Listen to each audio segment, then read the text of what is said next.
Shalom, saudara-saudara, dimanapun saudara berada. Salam damai sejahtera dan sukacita di dalam Roh Kudus menyertai kita. Mari kita akan memulai ibadah kita dan kita akan naikkan satu pujian. Ku bersyukur padamu Tuhan atas kasih-Mu.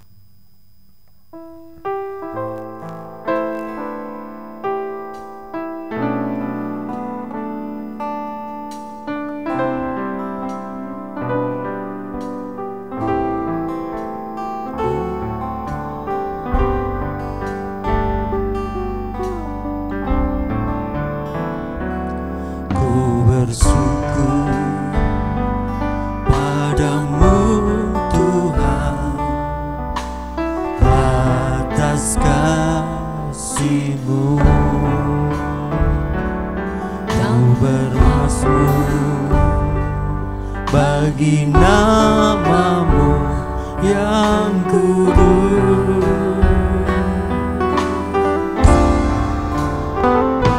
sebab Engkau kebenaranku,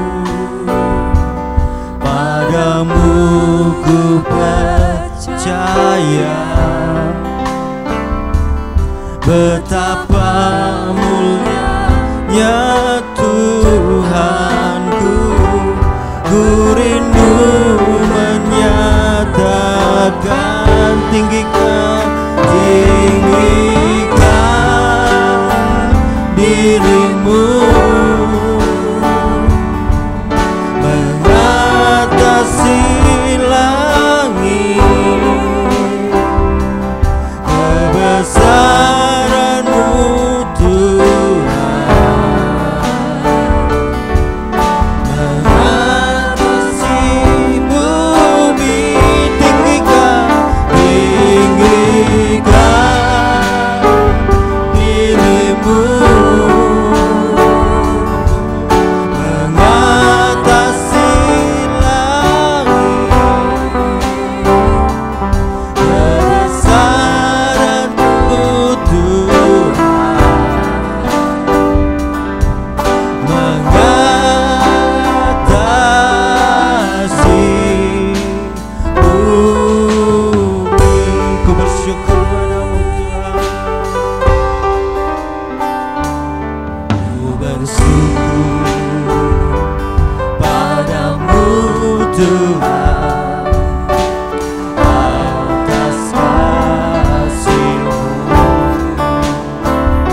betapa mulianya Tuhanku, ku rindu menyatakan,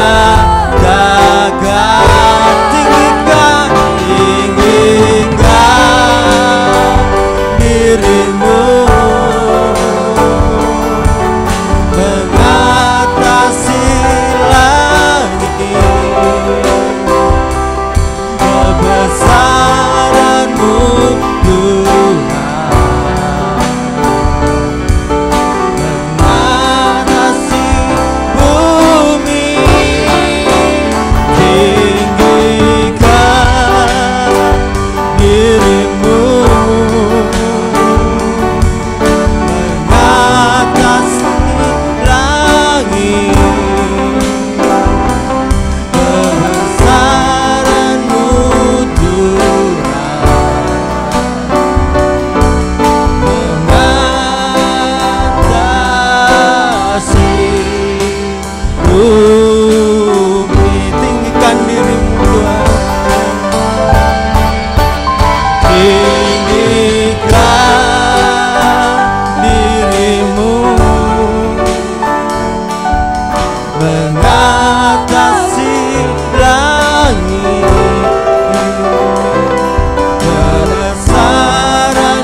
Bapa kami yang di surga, betapa syukurnya kami Tuhan punya Allah seperti Engkau Tuhan. Engkau Allah yang penuh kasih, Engkau yang selalu mengerti dan peduli buat kami sebagai umat-umat-Mu yang percaya, umat-umat-Mu yang mengandalkan Engkau Tuhan. Di saat-saat seperti ini biarlah hati kami melimpah dengan ucapan syukur kepada Engkau Tuhan. Karena kami tahu Tuhan, dengan apa kami balas setiap kebaikan-Mu, kebajikan-Mu dalam hidup kami, selain puji dan syukur kami kepada Engkau.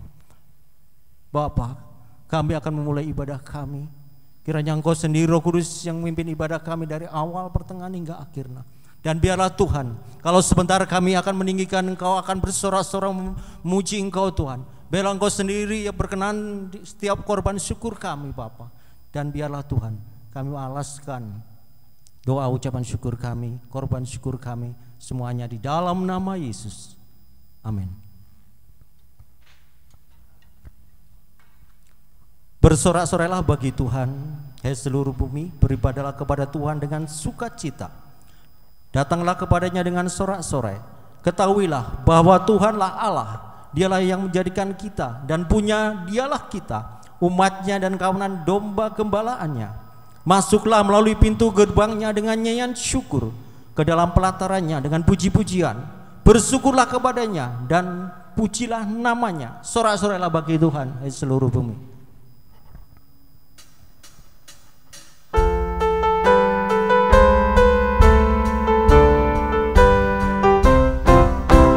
Sorak-sorailah bagi Tuhan, seluruh bumi. Beribadahlah kepada Tuhan dengan sorak-sorai. Sorak-sorailah bagi Tuhan, seluruh bumi. Beribadahlah kepada Tuhan dengan sorak-sorai. Nyatakanlah di hadapannya dengan sorak-sorai. Nyatakanlah di hadapannya dengan sorak-sorai. Sorak-sorailah, sorak-sorailah bagi Tuhan, seluruh bumi. Beribadahlah kepada Tuhan dengan sorak-sorai. Sorak-sorailah bagi Tuhan, seluruh bumi. Beribadahlah kepada Tuhan dengan sorak-sorai. Nyatakanlah di hadapannya dengan sorak-sorai. Nyatakanlah di hadapannya dengan sorak-sorai. Nyatakanlah di hadapannya dengan sorak-sorai. Nyatakanlah di hadapannya dengan sorak-sorai. Sorak-sorailah,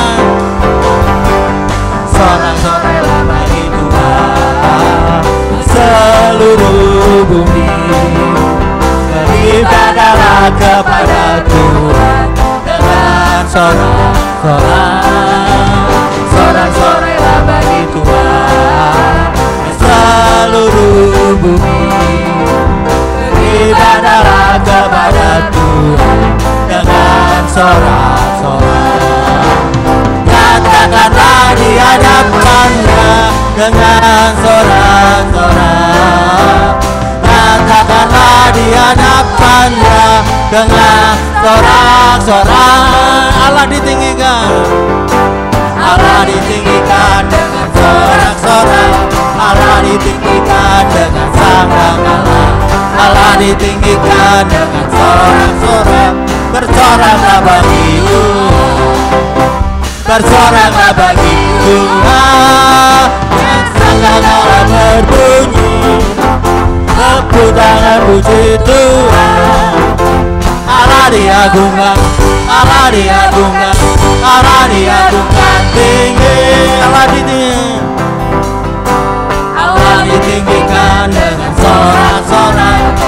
ditinggikan dengan sangkakala, Allah ditinggikan dengan sorak-sorak.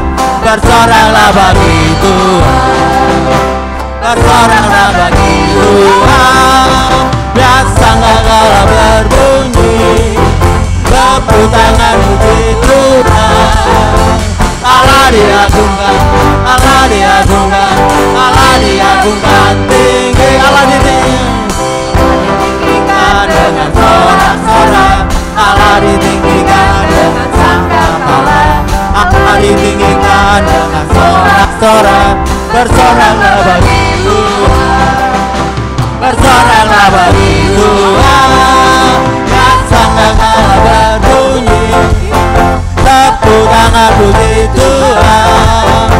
Allah diagungkan, Allah diagungkan, Allah diagungkan tinggi. Biar sangkakala, biar sangkakala berbunyi, tepuk tangan puji Tuhan. Allah diagungkan, Allah diagungkan, Allah diagungkan tinggi. Allah diagungkan, Allah diagungkan, Allah diagungkan, Allah diagungkan tinggi. Yang sangkakala berbunyi, tepuk tangan puji Tuhan. Allah diagungkan, Allah diagungkan, Allah diagungkan tinggi. Kemanakah kami mencari kasih sejati? Kemanakah kami mencari kasih sejati? Kemanakah kami berseru saat badai datang menderu? Yang kami tahu hanya Kau yang mampu pulihkan segala sesuatu. Kami perlukan kajian, kami perlukan keajaiban-Mu, kami butuhkan sentuhan tangan-Mu. Kami tak dapat jalan sendiri, kami perlu Kau Tuhan. Kemanakah kami mencari kasih sejati? Kemanakah kami mencari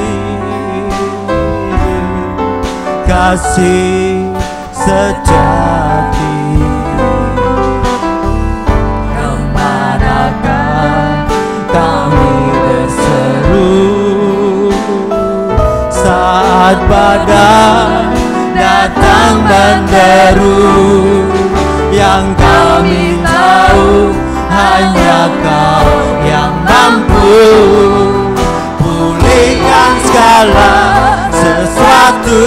Kami perlukan keajaiban, kami perlukan keajaiban-Mu, kami butuhkan sentuhan tangan-Mu. Kami tak dapat jalan sendiri, kami perlukan Tuhan. Kami perlukan keajaiban-Mu, kami butuhkan sentuhan tangan-Mu. Kami tak dapat jalan sendiri, kami perlukan Tuhan.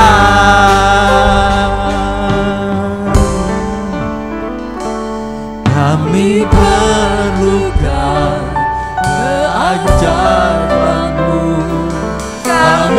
butuhkan sentuhan tangan-Mu. Kami tak dapat jalan sendiri, kami perlu Kau Tuhan. Kami perlu Kau Tuhan, kami perlu Kau Tuhan, kami perlu Kau Tuhan, kami perlu Kau Tuhan.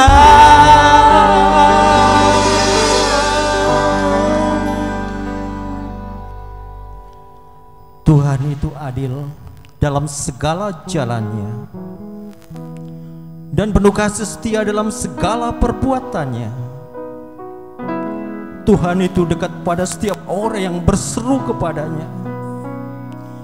Ia melakukan kehendak orang-orang yang takut akan Dia, mendengarkan teriak mereka minta tolong, dan menyelamatkan mereka.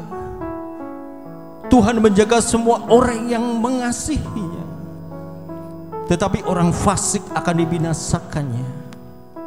Sebab itu marilah kita dengan penuh keberanian menghampiri takhta kasih karunia, supaya kita menerima rahmat dan menemukan kasih karunia untuk mendapat pertolongan kita pada waktunya. Engkau ada bersamaku di setiap musim hidupku, Tuhan.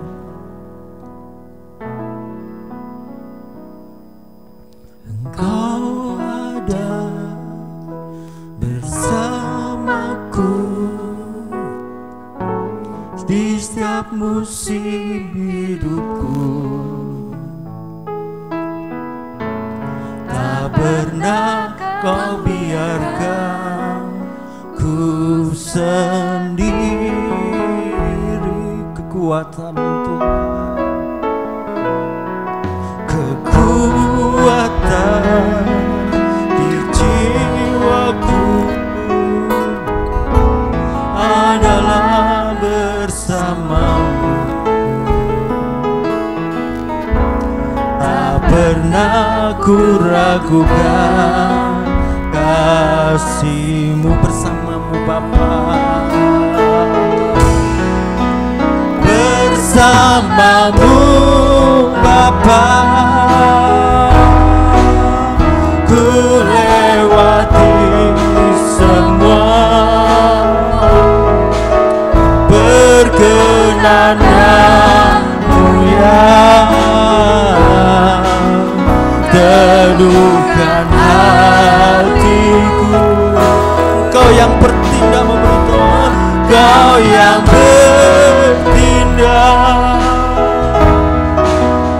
memberi pertolongan. Anugerah-Mu besar melimpah bagiku. Kau ada bersamaku di setiap musimku, Tuhan. Kau ada bersamaku di setiap musim hidupku.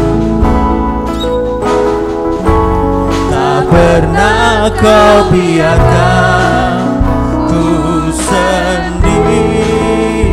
kekuatan di jiwaku, Tuhan. Kekuatan di jiwaku adalah bersama-Mu. Tak pernah ku ragukan kasih-Mu. Bersama-Mu Bapa, bersama-Mu Bapa, ku lewati semua. Berkenan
kali bersamamu Bapa, bersamamu Bapa, ku lewati semua perkenananmu ya, teduhkan hatiku, Engkau yang bertindak, haleluya, memberi pertolongan, anugerahmu besar melimpah bagimu, anugerahmu besar melimpah dalam hidupku Tuhan, anugerahmu besar melimpah bagiku, anugerahmu Tuhan, anugerahmu besar melimpah bagiku.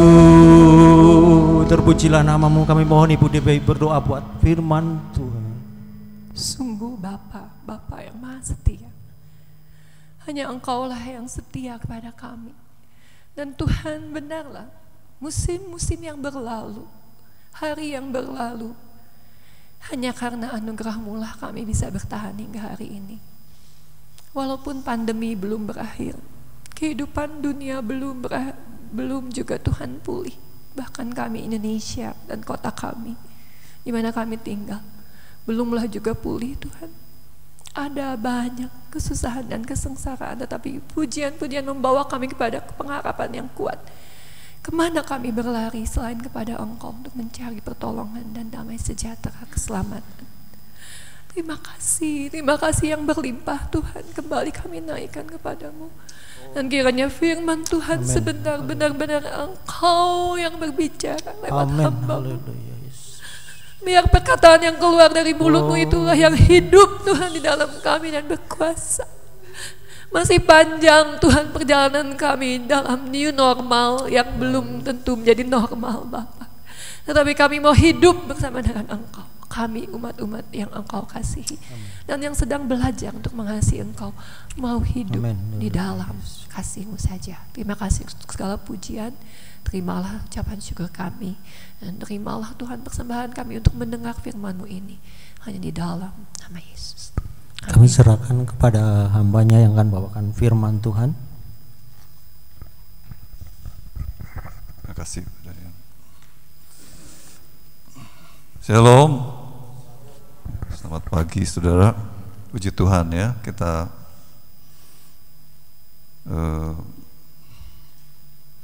jalan bersama Bapa ya, bersamamu Bapa, ku lewati semua.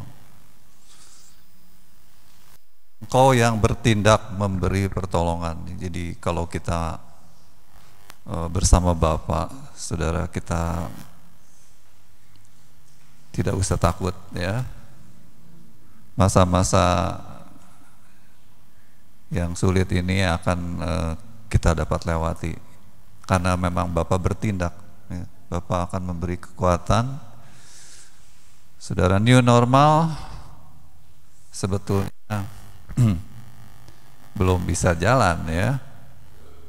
Dan kalau kita bilang new normal, sebetulnya juga kalau jujur kita sebetulnya berharap ini hanya sementara ya. Kenormalan baru yang sementara, nanti bisa balik lagi ke sebelumnya. Harapan untuk segera ada vaksin itu jelas menuju kepada harapan bahwa virus ini tidak lagi menjadi gangguan ya. Artinya balik lagi ke sebelum virus ini ada. Nah, tentu saja kita tidak pernah tahu ya apa sebenarnya yang akan terjadi, tetapi kita punya Tuhan yang Maha Tahu, Tuhan yang di atas segalanya, yang menguasai segalanya. Itulah harapan kita, dan Tuhan yang peduli, yang Tuhan yang bertindak memberi pertolongan. Kiranya itu menjadi penghiburan buat kita semua. Mari kita semua kita membaca Kolose pasal 3 ayat 1 supaya kita tahu bagaimana kita terus berjalan bersama dengan Tuhan. Kolose 3 ayat 1 kita baca sama-sama. 1, 2, 3. Carilah perkara yang di atas, di mana Kristus ada, duduk di sebelah kanan Allah. Carilah perkara yang di atas, di mana di atas itu? Di tempat di mana Kristus ada, duduk di sebelah kanan Allah. Ngapain Kristus duduk di sebelah kanan Allah? Ngapain, sudah? Memerintah, ya. Kita sudah belajar bahwa Yesus sudah naik ke surga setelah menyelesaikan karya keselamatan untuk dimuliakan, ya, segala kuasa di bumi dan di sorga diberikan kepada Yesus oleh Bapa, sehingga Yesus menjadi tertinggi di atas segala yang ada, ya, memerintah. Kerajaan Allah sudah berdiri, ya, ketika Yesus mulai duduk sebagai raja. Saudara, kita disuruh mencari perkara di atas, yaitu segala sesuatu mengenai pemerintahan Kristus, ya. Kalau Yesus jadi raja itu seperti apa? Itu kurang lebih yang kita harus cari, ya. Kita baca ayatnya secara lengkap supaya tidak salah, ya.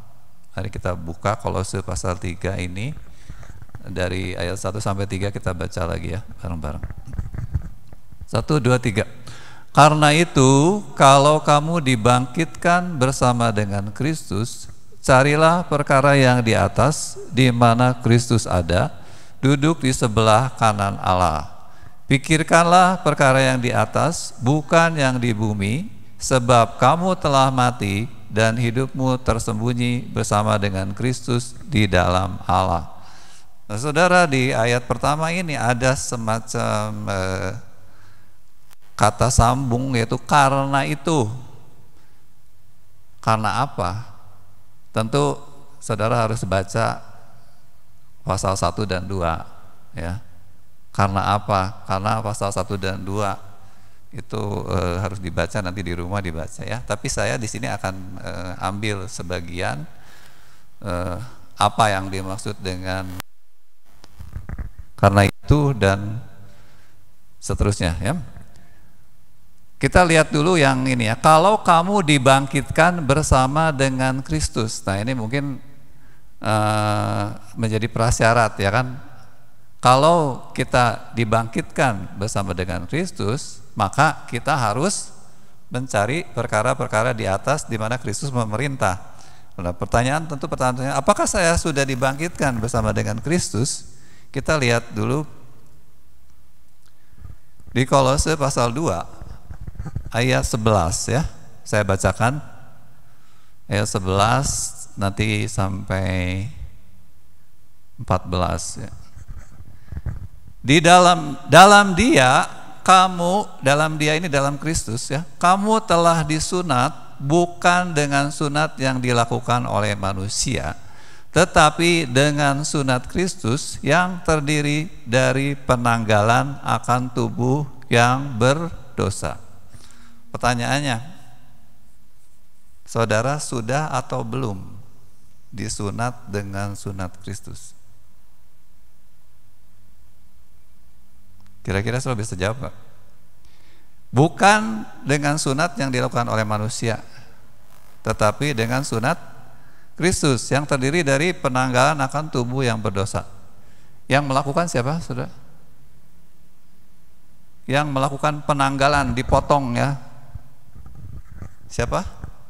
Tuhan. Ya. Sudah atau belum?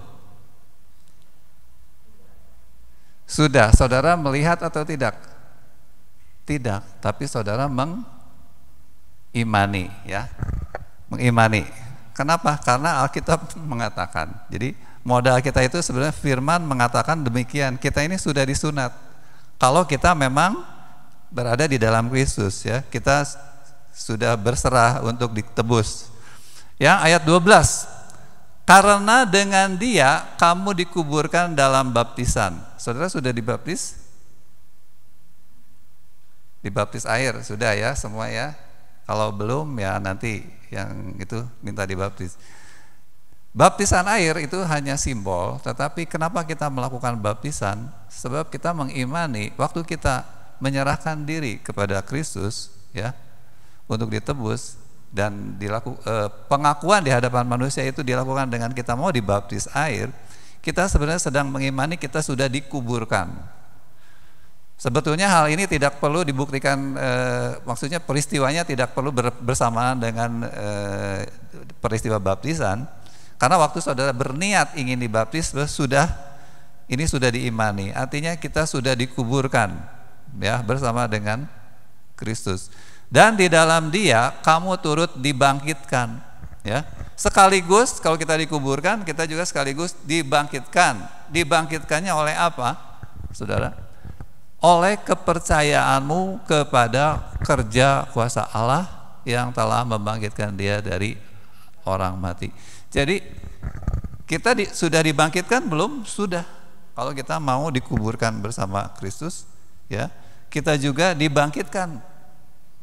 Oleh apa? Oleh keyakinan kita, oleh kepercayaan kita kepada kuasa yang membangkitkan Kristus. Ya. Karena kita percaya Yesus sudah bangkit dari kematian, mengalahkan maut dan mengalahkan dosa, maka kita juga sebetulnya dibangkitkan otomatis. Ya. Ayat 13, kamu juga meskipun dahulu mati oleh pelanggaranmu dan oleh karena tidak disunat secara lahiriah, telah dihidupkan Allah bersama-sama dengan Dia sesudah Dia mengampuni segala pelanggaran kita.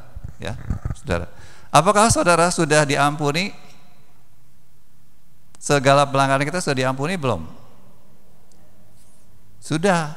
Kalau saudara percaya Yesus sudah mati di kayu salib, ya, artinya waktu saudara percaya bahwa segala dosa saya sudah diampuni, maka saudara sebetulnya telah dihidupkan.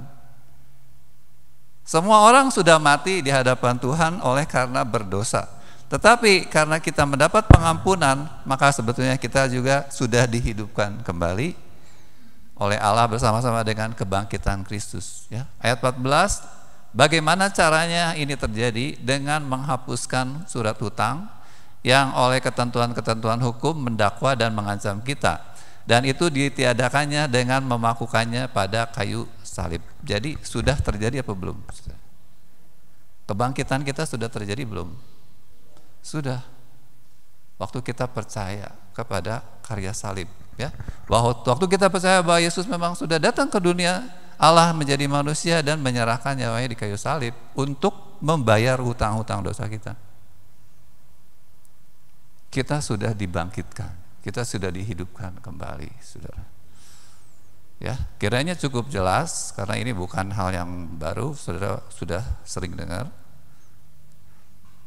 Jadi ayat Kolose pasal 3 itu kita sudah memenuhi, pertama adalah kita sudah dibangkitkan bersama Kristus. Nah, kalau kita sudah dibangkitkan, maka selanjutnya adalah bagian kita. Ingat ya, kita dibangkitkan itu bukan oleh usaha kita. Semuanya adalah karena anugerah pemberian.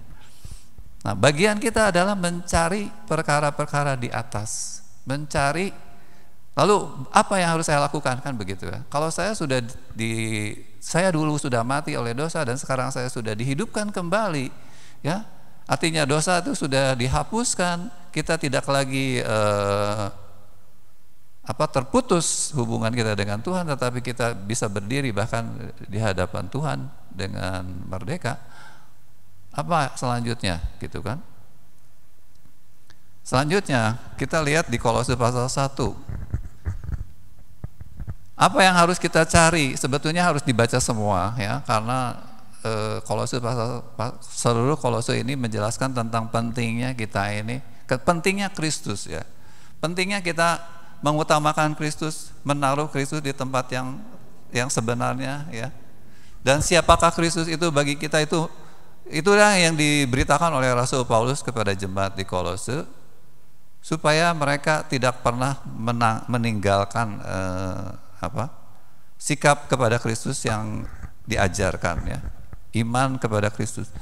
Saudara, di Kolose pasal 1 beberapa ayat saya akan ambil untuk kita mengerti mengenai perkara-perkara yang harus kita cari, ya, perkara-perkara di atas. Pertama, saudara, ayat 13 mengatakan, Ia Bapa, ya, kalau lihat ayat 12, kita bersyukur kepada Bapa yang telah melepaskan kita dari kuasa kegelapan dan memindahkan kita ke dalam kerajaan anaknya yang kekasih.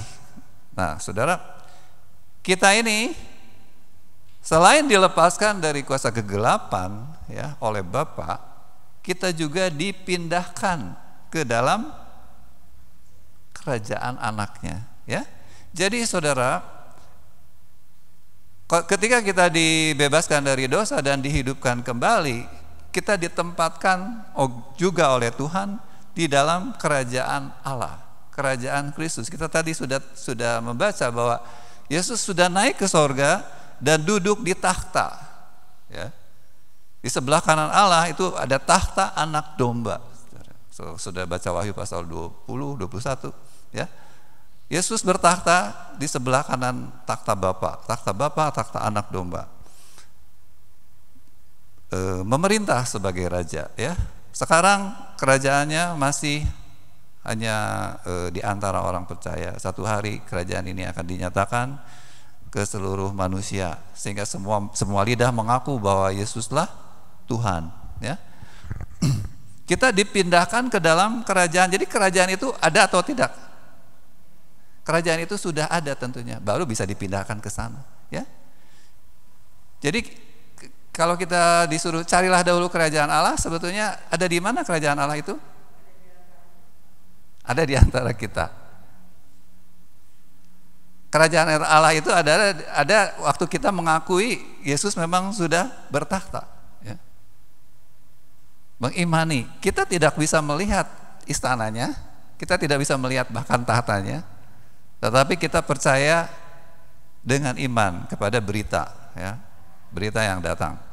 Saudara akan diajarin berdoa, doa Bapa kami, datanglah kerajaanmu, jadilah kehendakmu di bumi seperti di sorga. Sekarang apakah saudara masih perlu berdoa seperti itu? Sementara firman Tuhan mengatakan saudara sudah dipindahkan ke dalam kerajaannya. Jadi kerajaan itu perlu diundang lagi untuk datang? Tidak, saudara sudah ada di dalam kerajaannya, ya. Jadilah kehendakmu di bumi seperti di surga. Kalau memang saudara mau diam di dalam kerajaannya, artinya di bawah pemerintahan Kristus. Ingat, saudara ada di dalam kerajaannya, berarti saudara di bawah pemerintahan Kristus. Maka selama saudara menghormati Kristus yang memerintah, ya kan, dengan segala hukum-hukum, dengan segala apa yang Tuhan perintahkan, maka tentu segala kehendak Allah akan terjadi. Sebagaimana Yesus mengatakan kehendaknya di sorga, terjadilah juga di dalam hidup kita yang kita tinggal di bumi. Oke? Jadi doa Bapa kami itu harus kita rubah sebetulnya. Terima kasih karena aku sudah dipindahkan ke dalam kerajaanmu, sehingga seluruh kehendakmu bisa terjadi dalam hidupku. Amin. Apalagi yang kita cari sebetulnya, ya. Jadi apa yang kita cari adalah bagaimana supaya kita tetap ada di dalam kerajaan Allah secara sikap hati, ya. Kita memang ada di bumi, saudara, berpijak di bumi, tetapi status kita, ya, kita ini adalah di bawah pemerintahan Kristus, ya. Kita di bawah pemerintahan Indonesia, tetapi pemerintahan Indonesia bagi kita itu hanya kepanjangan tangan, salah satu bagian dari pemerintahan Kristus. Oke. Ayat 18, ialah kepala tubuh, yaitu jemaat. Siapa jemaat? Kita, gereja, kita, umat pilihannya. Yesus itu kepala kita. Yesus tinggal gampang selalu ingat, Yesus itu adalah kepalamu. Kamu tuh cuma tubuh, ya. Jadi Yesuslah yang harus mengatur hidup kita. keputusan, semua keputusan dalam hidup kita haruslah setuju dengan kepala, ya. Kalau tidak, kita tubuh berjalan sendiri tanpa kepala, ya. Dan apa yang akan terjadi, saudara? Bayangkan ya, kalau kita jalan sendiri tanpa kepala tubuh ini. Ya, makanya kalau kita mengerti bahwa begitu pentingnya Kristus menjadi kepala, menjadi yang menguasai seluruh hidup kita, maka kita akan melihat betapa indahnya ya, hidup di bawah pemerintahan Kristus. Makanya kita harus cari terus, apalagi Tuhan yang harus saya benerin gitu ya. Di dalam hal apakah saya masih berjalan tanpa kepala? Itu yang harus kita cari. Itulah cari perkara-perkara di atas. Ayat 20, dan oleh Dialah ia memperdamaikan segala sesuatu dengan dirinya, baik yang ada di bumi maupun yang ada di sorga, sesudah ia mengadakan pendamaian oleh darah salib Kristus. Saudara, apa yang Yesus lakukan dengan naik ke kayu salib adalah segala sesuatu bisa diselesaikan. Segala masalah sudah diperdamaikan dengan dirinya, dengan artinya semuanya akan diselesaikan oleh Tuhan Yesus. Ayat berikutnya 21, juga kamu yang dahulu hidup jauh dari Allah dan yang memusuhinya dalam hati dan pikiran, seperti yang nyata dari perbuatanmu yang jahat, sekarang diperdamaikannya di dalam tubuh jasmani Kristus oleh kematiannya. Sudah belum kita diperdamaikan dengan Kristus? Sudah, oleh kematian Kristus kita juga diperdamaikan dengan Allah. Walaupun, jadi artinya saudara, Tuhan sudah tidak dendam, tidak ada dendam dari Tuhan. Tuhan tidak ada ingatan, bahkan kita ingat ya, dosa kita ini sudah dibuang sejauh timur dari barat. Artinya kita sebetulnya diberi kesempatan ya untuk menikmati perdamaian ini. Ya, selagi anugerah ini berlaku, ya, selagi Tuhan masih memberi kesempatan kepada kita, seperti kita diberi kesempatan untuk mendapat kemurahan Tuhan.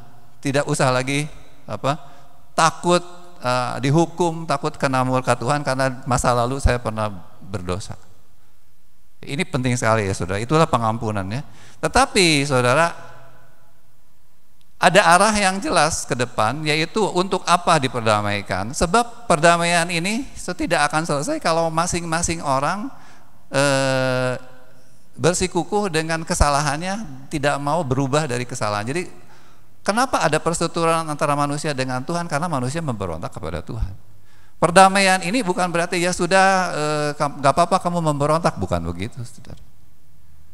Artinya diberi kesempatan baru. Mau nggak kamu tidak dihukum, kamu dimaafkan, tapi perbaiki gitu kan. Saya kira begitu ya, yang dimaksud namanya juga kesempatan kedua. Itu supaya kita diberi kesempatan baru untuk akhirnya tidak memberontak lagi kepada Tuhan. Ya. Jadi kita memang harus memandang ke depan dengan tujuan yang Tuhan rancangkan melalui karya salib, ya. Dengan kita diberi kesempatan kedua adalah supaya kita ditempatkan oleh Allah sendiri menjadi kudus, tak bercela dan tak bercacat di hadapannya. Ini akan terus-menerus terjadi dalam hidup kita. Selama masa corona ini, saya yakin kalau saudara memperhatikan, ini yang sedang gencar dilakukan oleh Tuhan, ya. Nanti saya akan singgung lagi bagaimana Tuhan melakukannya melalui virus corona ini, ya. Oke, ayat pasal 2 ayat 4, ya.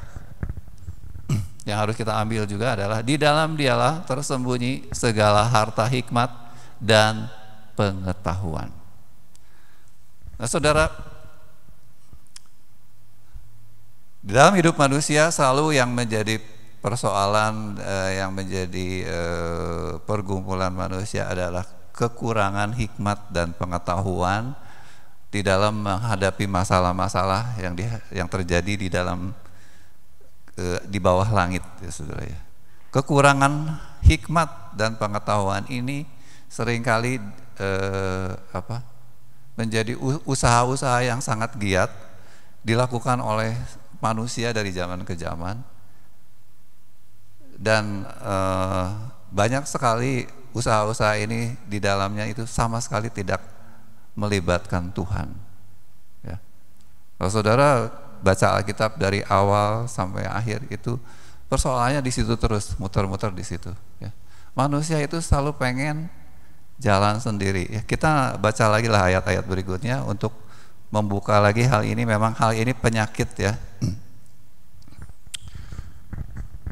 Oke, nah ini kita tahu ayatnya. Jadi yang seharusnya kita lakukan mengenai mencari perkara di atas itu adalah salah satunya ada saudara, kita memang butuh hikmat. Kita butuh solusi untuk berbagai masalah hidup, termasuk apalagi sekarang gitu ya. Sekarang ini saudara mungkin banyak yang sedang menghadapi masalah-masalah yang baru ya.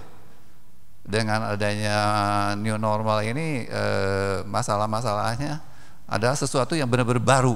Kita nggak tahu ini sekolah apa bisa balik lagi kayak dulu kayaknya. Sesuatu yang baru saudara. Bagaimana nanti sekolah kayak apa? Yang bekerja kemarin udah bekerja work from home sampai kapan gitu kan? Pakai masker apakah terus begini? Apa harus pakai face shield gitu ya? Ya saudara udah dengar kemarin di Pecah Roti bagaimana dengan kemarin mulai dilonggarkan PSBB ya, kegiatan-kegiatan di jalan lagi naik lagi yang kenanya. Jadi ini benar-benar kekurangan hikmat ya. Baik pemerintah, baik ahli-ahli, apalagi kita masyarakat biasa, kita nggak tahu virus corona ini masih belum tahu ini gimana sih bisa nularnya gitu ya. Masih dipelajari, nggak ketemu, hebat banget gitu ya.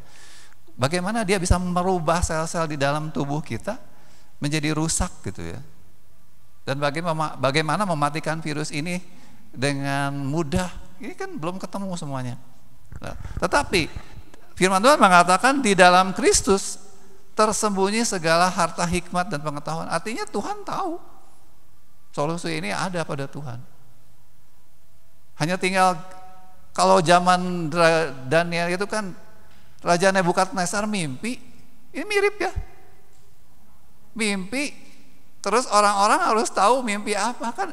Ya maksudnya misterinya itu kurang lebih mirip-mirip model-model begitu ya. Virus corona ini sebuah misteri yang nggak ada yang tahu. Itu mimpi Nebukadnezar juga siapa yang bisa tahu? Cuma Tuhan. Tetapi waktu Daniel ya membawanya ke hadapan Tuhan dan minta Tuhan diberitahu. Jadi virus corona ini kuncinya sebetulnya adalah kalau kita ya sebagai umat-umat yang percaya Tuhan Yesus ada sumber hikmat, lalu kita datang dan kita meminta dan Tuhan memberitahu, tentu kita akan tahu. Kita tahu bagaimana menyelesaikan masalah ini. Masalahnya saudara sudah minta belum? Kita pernah nggak berdoa tentang hal ini? Nah itu kan ya. Nah Yakobus mengatakan kalau kita kekurangan hikmat minta, karena Tuhan itu akan memberi dengan murah hati dan tidak membangkit-bangkit. Nah, percaya nggak saudara kalau kita minta itu pasti diberi ya. Ini kita sudah belajar minggu sebelum ini ya, selama 2 bulan terakhir itu tentang bagaimana pentingnya berdoa, meminta kepada Tuhan, karena banyak yang kita nggak punya dan hanya Tuhan yang punya ya. Minta, jangan bimbang, karena kalau kita bimbang ya kan, ayat 7 kita tidak akan menerima apa-apa. Kalau saudara minta sama Tuhan, kasakusuk juga sibuk minta sama orang-orang pinter, Tuhan benci ya. Tuhan gak akan mau. Tuhan kalau saudara nanyanya sama dewa-dewa apalagi ya, jangan harap gitu kan. Yesus mengatakan Tuhan akan memberi petunjuk. Jadi kita memang harus membuktikan bahwa kita tuh percaya apa yang firman Tuhan katakan. Tuhanlah yang mempunyai hikmat, segala hikmat dan pengetahuan. Nah ini berlaku untuk seluruh persoalan hidup kita sehari-hari, termasuk hari-hari ini ya. Saudara, jangan hari-hari ini kita gagal belajar memanfaatkan kesempatan emas yang Tuhan beri di mana saudara sendiri di rumah, ya kan? Saudara tidak bisa minta tolong banyak orang, tapi saudara langsung kepada Tuhan. Bahkan untuk saudara minta didoakan pun, pengen doa bareng pun mungkin agak susah hari ini karena kita takut, ya kan? Takut nanti kita yang nularin ke orang tua kita, gitu. Bukan nggak mau berdoa gitu kan, sebetulnya kita memang kita nggak ngerti gitu ya. Apakah saya ini benar-benar bebas dari virus? Bagaimana tanggung jawab saya gitu kalau saya ternyata bawa gitu kan, itu kan yang ditakutkan.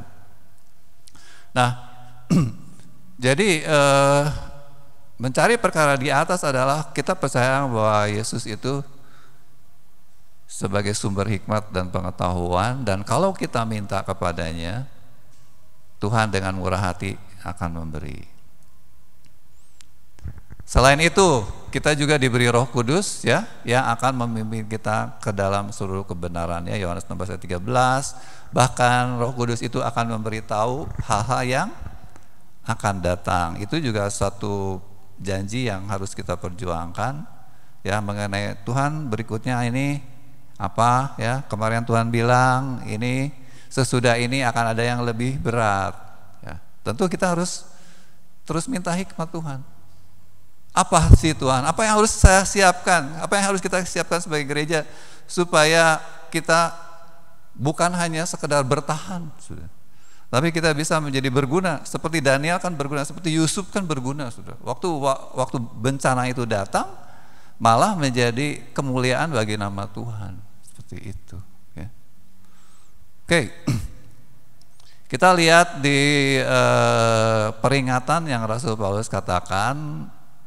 Berhubungan dengan yang tadi ya, bahwa manusia itu persoalan yang dihadapi manusia selalu nggak mau datang sama Tuhan. Manusia itu cenderung mengandalkan kemampuan berpikirnya sendiri. Rasul Paulus mengingatkan di Kolose pasal 2 ayat 8 ya. Kita baca sama-sama. 1, 2, 3.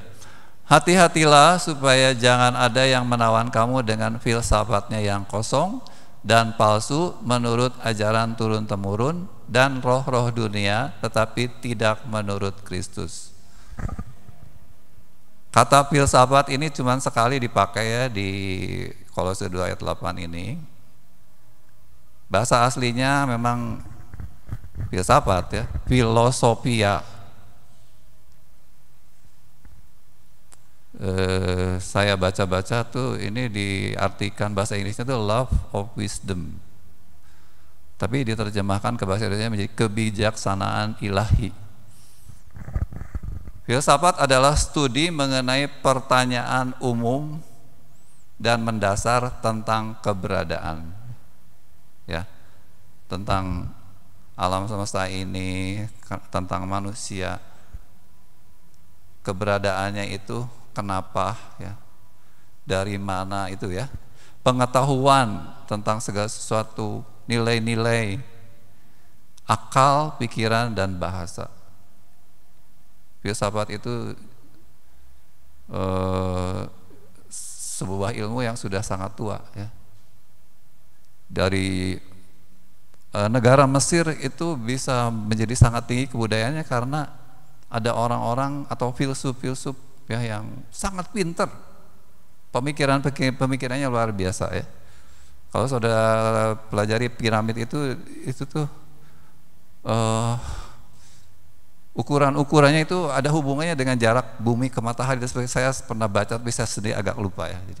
Jadi luar biasa pengetahuan orang-orang ini, jenius itu ya, nama-namanya terkenal itu filsuf. Dan di zaman waktu Rasul Paulus sudah hadir di bumi, itu sebelumnya kan ada filsuf-filsuf ya, kayak Plato, lalu siapa, Aristoteles. Orang-orang ini, saudara, menyodorkan pengetahuan, kebijakan, ya, itu namanya filsafat. Tetapi yang dimaksud oleh Rasul Paulus dengan filsafat yang kosong itu sebetulnya adalah pemikiran para petapa Kristen Yahudi, ya. Jadi ada orang-orang yang ajaran-ajaran Kristen diterima, tapi juga ajaran-ajaran tradisi Yahudinya juga diterima, disatukan. ya. Mereka mempelajarinya pakai pemikiran lalu menyimpulkan, ya, sehingga mereka itu banyak percaya kepada macam-macam malaikat gitu ya. Lalu ritual-ritual yang ada di imamat terutama ya mengenai korban, mengenai apa aturan-aturan itu menjadi dianggap sangat penting ya.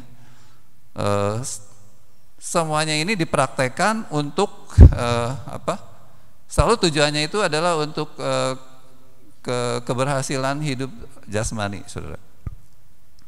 Nanti mengenai sunat, nah orang-orang ini, saudara, datang ke Kolose mempengaruhi orang-orang Kristen di sana supaya mereka disunat lah, supaya mereka nggak makan ini, nggak makan itu ya, yang halal, yang haram dan sebagainya. Yang sebetulnya sudah dirubah oleh Roh Kudus ya, sudah pengajaran-pengajaran itu sudah bukan lagi tentang ritual-ritual, tetapi ajaran-ajaran yang datang dari teosofi ini ya saudara ya, mengacaukan iman orang-orang di Kolose, sehingga mereka jadi sibuk dengan berbagai macam upacara. Nah, Rasul Paulus mengingatkan untuk tidak jangan ditawan dengan filsafat kosong ya, seperti itu. Kita lihat terjemahan lain bahasa NKJV. Waspadalah jangan sampai ada orang yang menipu Anda melalui filsafat dan tipuan kosong menurut tradisi manusia, menurut prinsip-prinsip dasar dunia dan bukan menurut Kristus. Bagi kita sebetulnya saudara, filsafat ini terus berkembang, tetapi selalu di dalamnya ya saudara, Tuhan itu absen. Tuhan diakui sebagai sosok yang mencipta, tetapi selalu di dalamnya itu Tuhan itu selalu pasif.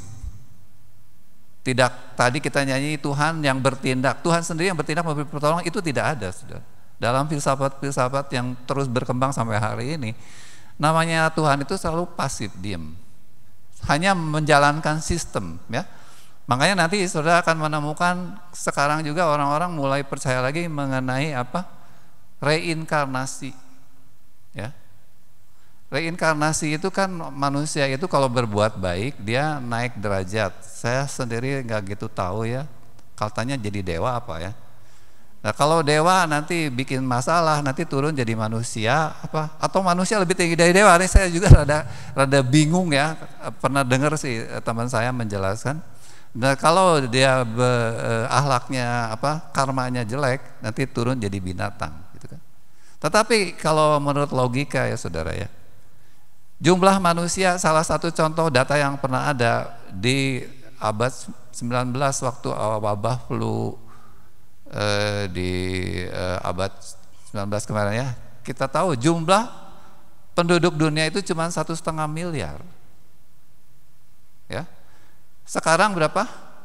7 miliar. Berarti jumlah manusia yang nambahin banyak. Itu berarti yang nambahin tuh dari mana? Dari binatang atau dari dewa ya? Dewa turun jadi manusia atau binatang naik tingkat. Berarti banyak binatang yang berbuat baik ya kan, lalu jadi manusia. Tetapi jumlah sapi dan ayam, saudara, kalau saudara tahu peningkatannya lebih hebat lagi ya. Karena yang makannya juga tambah banyak kan, dari 1,5 jadi 7 miliar, itu berarti berapa kali lipat? 5 kali lipat. Jumlah sapi dan ayam lebih dari 5 kali sekarang dibanding 100 tahun yang lalu. Itu datangnya dari mana sapi dan ayam dan kambing dan babi ya? Jadi saudara, reinkarnasi itu maaf ya, kalau menurut saya sih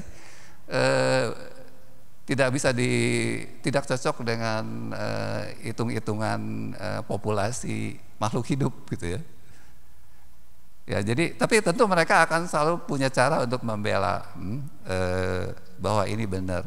Sebenarnya kenapa sih mesti ada reinkarnasi? Sebab kalau pakai Alkitab, saudara, Tuhan itu cuma memberi satu kesempatan. Saudara cuma hidup sekali, kalau saudara nggak benar, habis ya, masuk neraka, ya kan? Tapi kalau kalau kita kan, karena kalau kita mau menerima penebusan dari Kristus, kita masuk surga.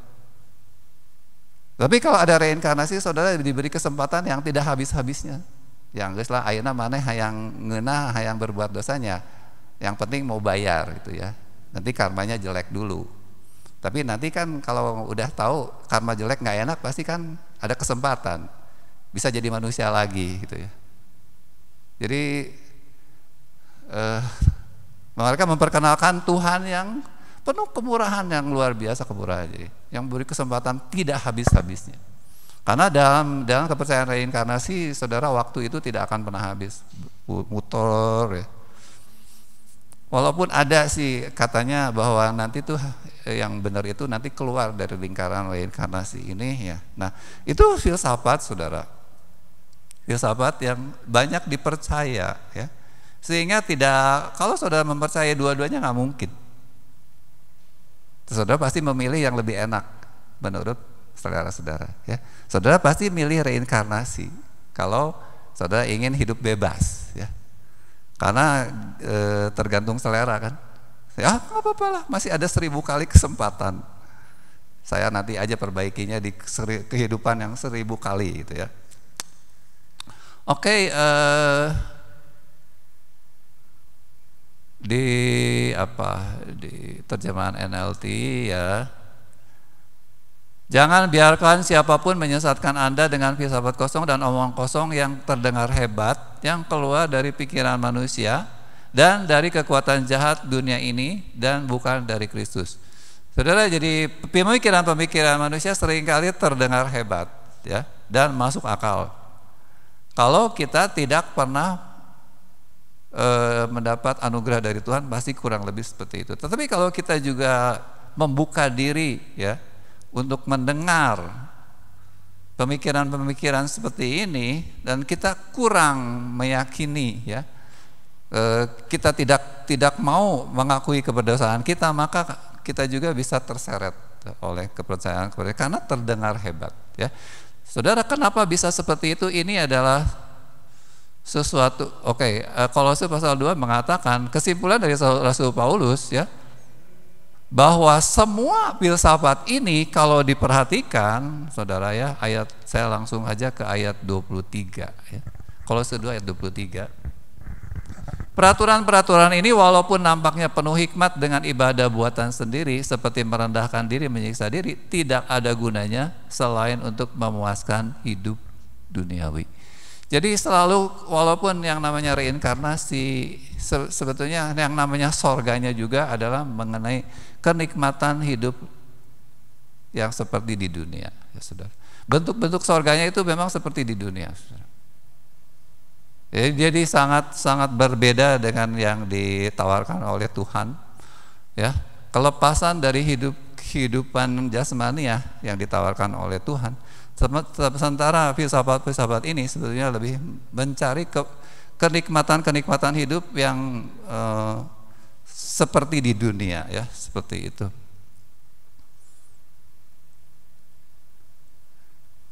Dan kita perlu ingat terus bagaimana ini sejak awal sudah lahir, yaitu di Kejadian pasal 2 ya saudara, 2 dan 3.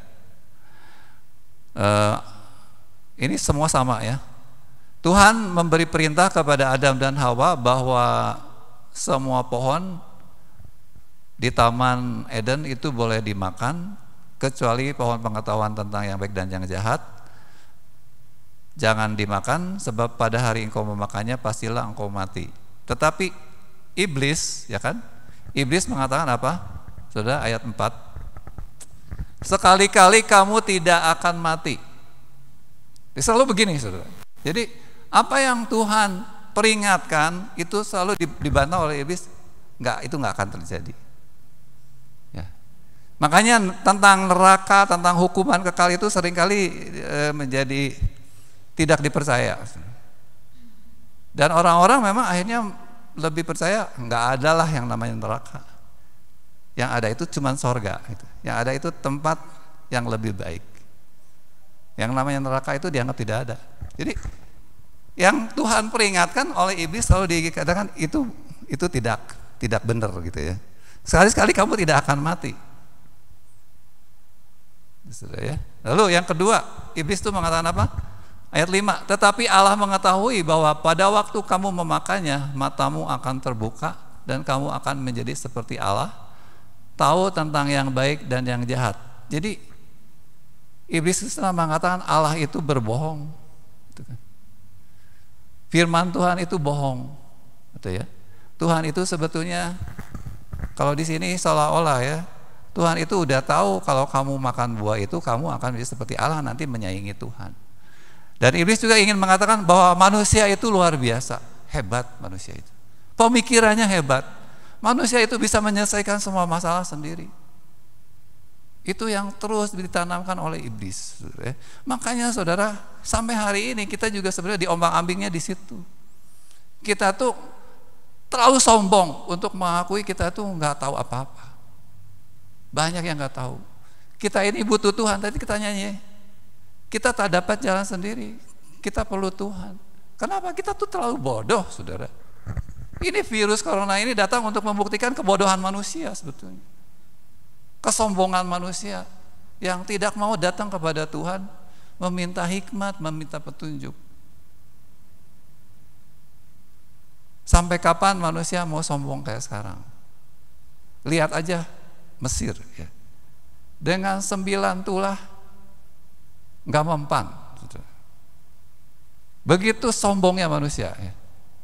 Selalu saya yang benar, Tuhan itu nggak jelas lah. Tuhan itu kayaknya diragukan. Tuhan Israel sehebat apapun selalu diragukan Tuhan. Sekarang pun orang Kristen bisa seperti itu, saudara. Kenapa? Karena pengaruh filsafat kosong ini. Kita diajarinya begitu. Kamu pasti bisa.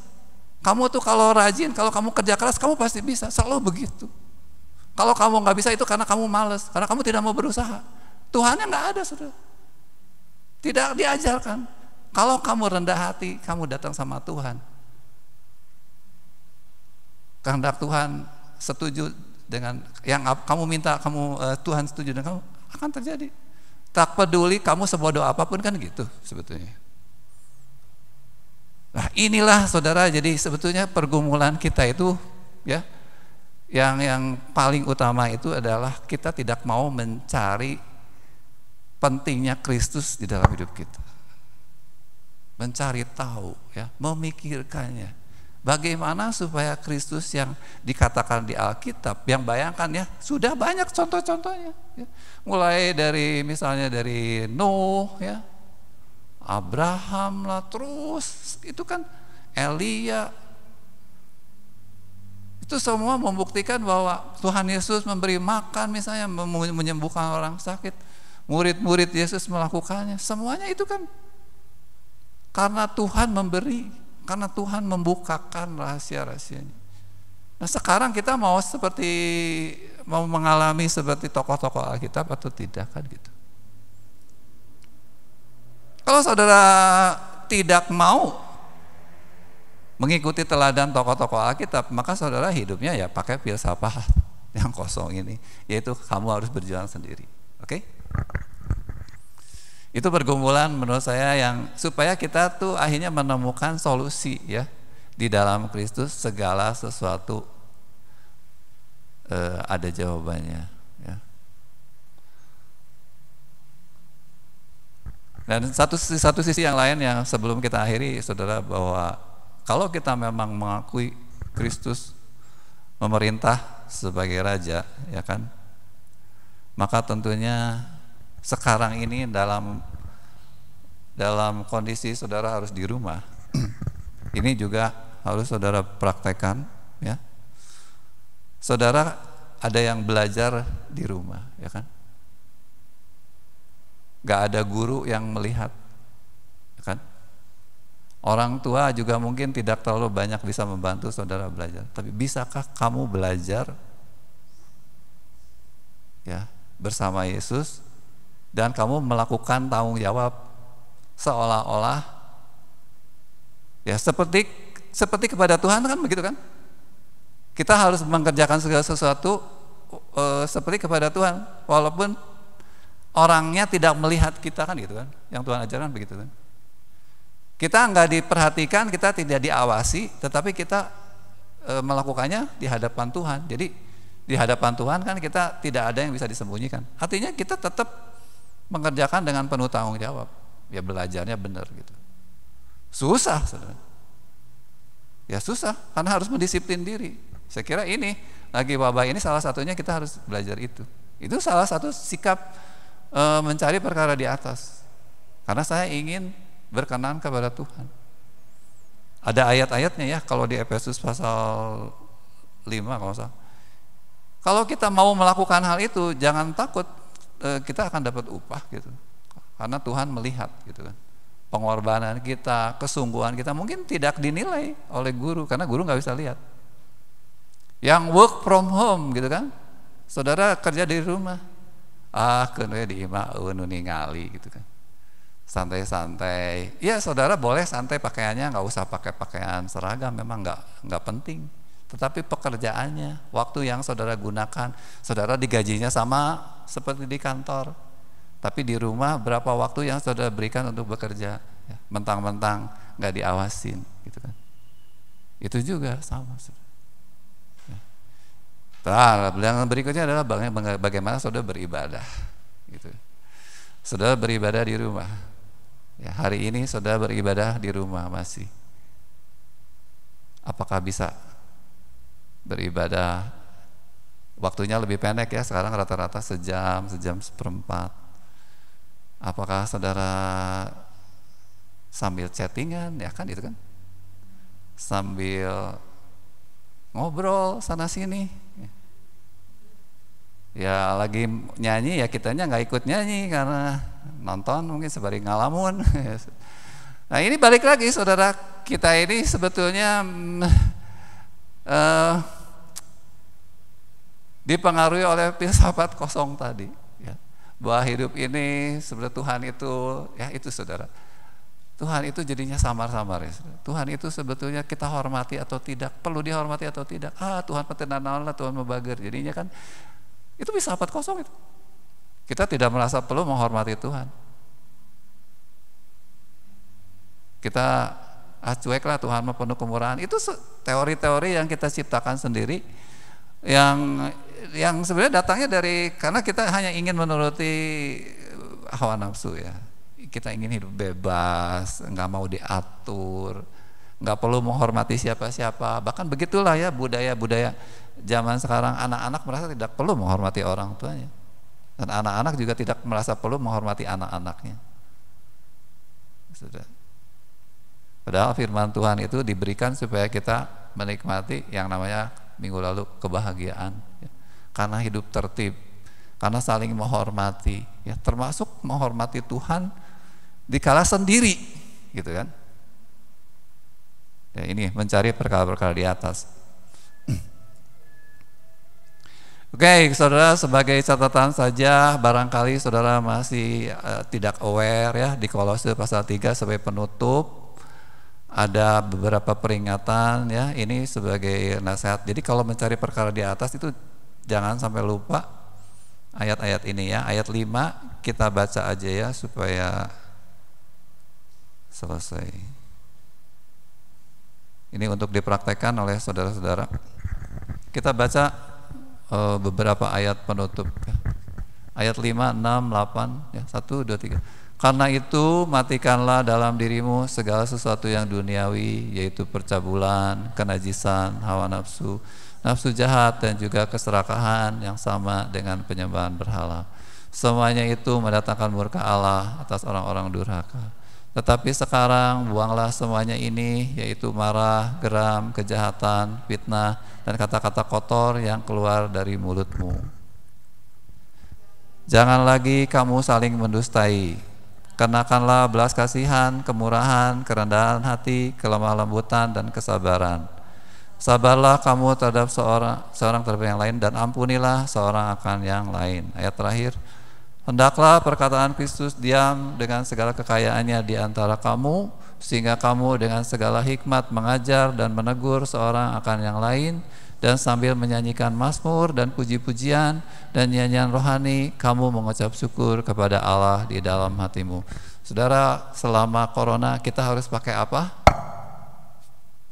Pakai masker. Kenapa? Karena ini biangnya ya, biang penyebaran virus ini. Tetapi Tuhan Yesus mengatakan dari sini juga kita menularkan penyakit kanker yang menjalar ya.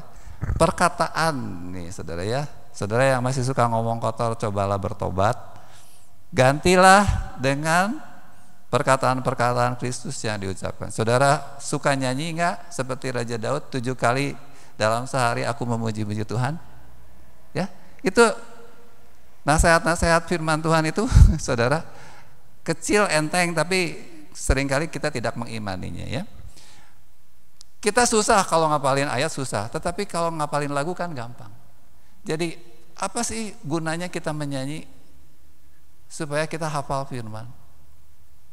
Tanpa susah payah saudara bisa hafal. Tapi kalau saudara jarang nyanyiin lama-lama lupa kan? Ya saudara kalau nyanyi lihat OHP terus juga kan jadi nggak hafal. Jadi harus sering di rumah. Ya mari kita berjuang nih ya. Mulai dari nyanyi dulu, nanti ngomongnya ya lagunya di ngomongin aja ya. Kan kayak lagu-lagu ini sangat menguatkan sebetulnya. Nah ini mudah-mudahan kita menjadi orang-orang yang benar-benar sesuai dengan fungsinya ya, sudah dibangkitkan bersama Kristus dan menempatkan Kristus sebagai Raja di atas segala raja. Kita menghadirkan kerajaannya di bumi ya. Bagaimana Kristus memerintah kita dan diwujudkan dalam praktek hidup sehingga orang-orang melihat gitu kan, melihat perbuatan kita yang baik dan kita membawa kemuliaan bagi nama Tuhan. Mudah-mudahan ini bisa dipraktekkan dalam hidup saudara hari-hari ini. Jangan mengeluh ya saudara, tidak lama lagi kita doakan, makanya kita berdoa ya. Jangan memikirkan hanya diri sendiri. Berdoalah supaya kalau memang Tuhan menganggap sudah cukup waktunya supaya virus ini bisa diselesaikan. Ini vaksin-vaksin katanya sudah berhasil, tetapi kita percaya bahwa kalau Tuhan nggak izinin nggak bisa. Ya, kita perlu berdoa saudara untuk kesejahteraan kota. Salah satunya ini virus ini berhasil nggak mempertobatkan orang? Kalau belum ya, kan tulah ke satu lewat dulu dong ya. Kita berdoa ya, tugas kita tuh mendoakan ketika orang-orang sudah menyerah sebetulnya ya. Berdoa. Dan bukan berarti akan selesai, memang kita lihat aja nanti. Mungkin tulah kedua akan datang. Yang penting kita berperan gitu ya. Tugas-tugas kita memang selalu berdoa kepada Tuhan supaya kehendak Tuhan jadi. Doakan saudara negara kita, pemerintah kita ya. Penduduk Indonesia supaya jangan banyak yang mati tanpa mendengar Injil kan gitu. Teman-teman kita jangan banyak yang mati. Kena mah nggak apa-apa asal bertobat kan gitu ya. Tetapi artinya yang terbaik apa gitu kan, gitu ya. Dan kalau memang virus ini harus lewat dulu supaya orang bisa datang lagi ke gereja mungkin ya, dan dilatih dibekali, mungkin memang harus begitu ya. Kita kan nggak tahu ya, jadi kita berdoa saja. Doakan juga apakah dalam waktu dekat kita ibadah lagi di gereja ya. Ini sesuatu yang penuh dengan tanda tanya ya. Semuanya perlu saudara mendukung dalam doa-doa ya, selama di rumah itu banyak-banyak berdoa. Buat saudara yang sudah selalu membawa persoalan-persoalan hidup dalam doa ya, teruskan, lanjutkan seperti itu ya. Mari kita masuk dalam doa. Kita naikkan pujian yang terutama dalam hidup.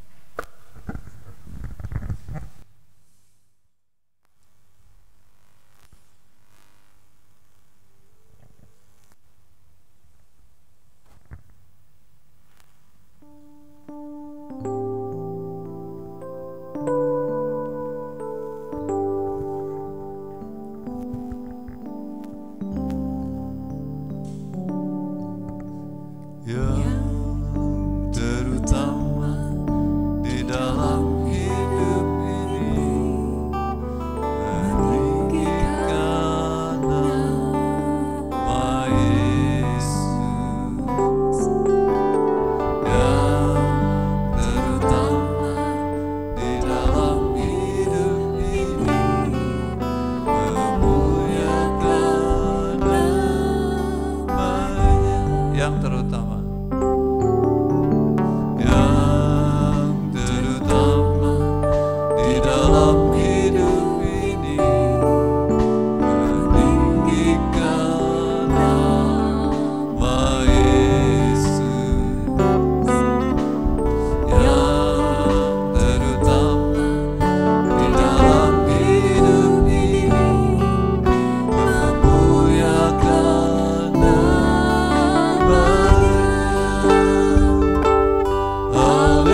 besarnya anugerah yang sudah kita terima. Kita ini diselamatkan bukan karena kita berbuat baik, tetapi karena kebaikan kemurahan Tuhan.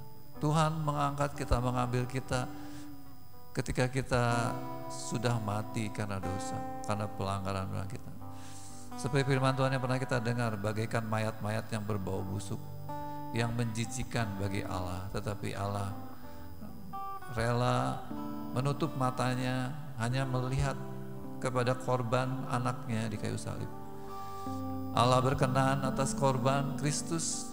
Itulah yang membuat kita diterima kembali oleh Bapa, diperdamaikan. Allah menerima, Bapa mau menerima kita lagi, bukan karena kita memang sudah baik, tetapi karena Kristus yang rela menebus kita dengan darah. Jadi kita benar-benar tidak ada jasa apa-apa dalam keselamatan yang kita terima, karena kita tidak mungkin membangkitkan diri kita yang sudah mati oleh dosa. Karena itu saudara, ingatlah selalu betapa besarnya kasih Tuhan yang sudah berlaku atas kita. Dia menyediakan semua yang dibutuhkan supaya kita pada akhirnya menjadi umat-umat yang layak dipersandingkan dengan Kristus, bagaikan pengantin mempelai wanita yang tak bercacat, tak bercela. Semuanya itu Tuhan sendiri yang menginginkannya dan Tuhan mampu melakukannya. Tetapi apakah kita mau menghargai anugerah yang begitu besar itu dengan mengikuti apa yang Tuhan sudah tetapkan bagi kita, yaitu supaya hidup kita terpisah dari dunia, supaya kita hidup tersembunyi di dalam Allah, yaitu di dalam kerajaannya, di bawah pemerintahan Kristus, dipelihara oleh kekuatan kuasa Allah yang akan dibuktikan di dalam hidup kita, bagaimana Tuhan sendiri mengurus seluruh hidup kita. Ketika kerajaannya kita akui, ketika Yesus sungguh-sungguh ditempatkan sebagai raja dalam hidup kita, maka Tuhan berkata, kamu tidak perlu khawatir mengenai kehidupan kamu di bumi, karena Tuhan sendiri akan menyediakan semua yang kita perlu. Percayakah saudara? Sehingga hari-hari ini, sekalipun saudara diberhentikan dari pekerjaan, sekalipun gaji saudara dipotong, hidup saudara dijamin oleh Tuhan. Saudara hanya tinggal terus berserah ke dalam tangan Tuhan. Percayalah, selama saudara menempatkan Tuhan sebagai raja yang memerintah, yang berkuasa penuh atas hidup kita, maka Tuhan akan membuktikan bagaimana pemeliharaan Tuhan berlaku secara ajaib di dalam hidup kita.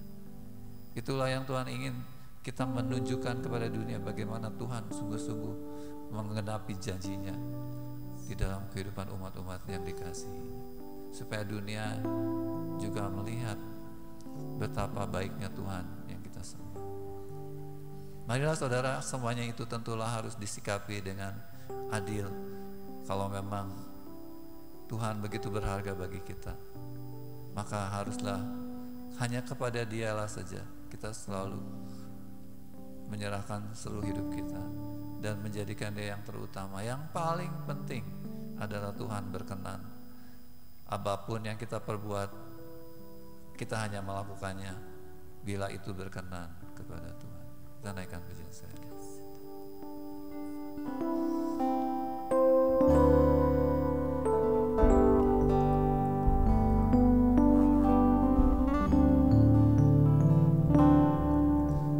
Yang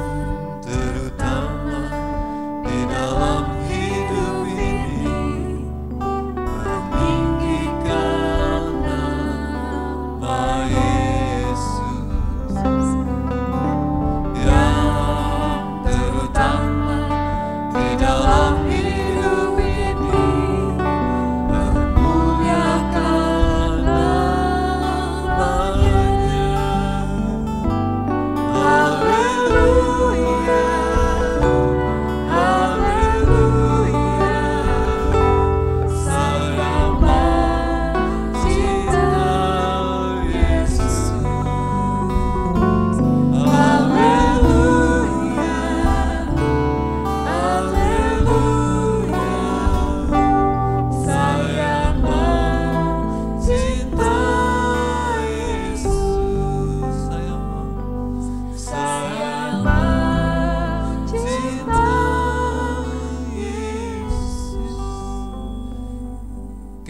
Engkau menolong kami ya Allah, ya Roh Kudus.